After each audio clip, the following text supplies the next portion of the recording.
Only on 4 tonight, we're getting a look at video of the police interview with the teenage boy who escaped a fatal fire in Lockport and his parents.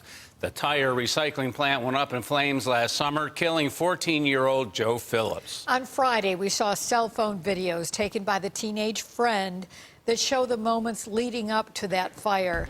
News 4's Dave Graber has the next chapter. Dave? Well, guys, just days after the remains found at HTI Recycling in Lockport were identified as those of Joseph Phillips, I met and spoke with Joe's mother and sister on their front porch.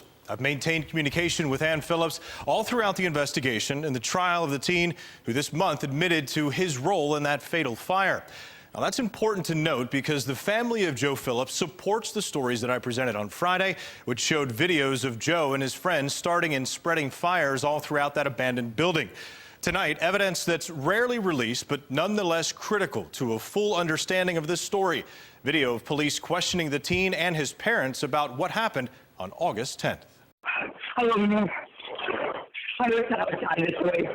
In addition to a terrifying voicemail left by Joe Phillips as he was trapped inside a burning building, Lockport police found several videos of what the teens were doing before the fire grew out of control. The voicemail and other videos were copied by investigators as the teen and his parents were being interviewed by Lockport Detective Lieutenant Todd Cheney. They never dodged a question. They were honest the whole way through. They should be commended for what they did because they put their son at legal risk when they didn't have to. The thing is like completely on fire. After spending more than an hour inside the abandoned building, the teen runs away and then tells another friend what had happened, eventually stopping to record this video across the street. At multiple points during the interview, the detective leaves the room, and then the conversation changes. Yeah, you gotta stop saying we. Yeah, absolutely not. Yeah, because you're making it sound like you and him both were starting the fire. No.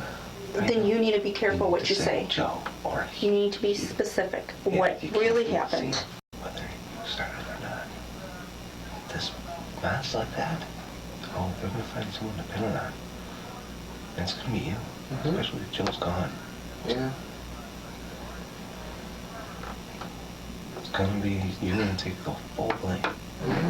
Rather than the full blame, the teen pleaded guilty to 2 of the 10 charges he initially faced, lower-level crimes of arson and burglary, meaning he was ultimately not charged with the death of his friend Joe.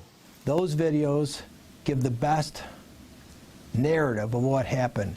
They're not subject to anyone's interpretation or voices or testimony. People actually get to see what happened on that particular day.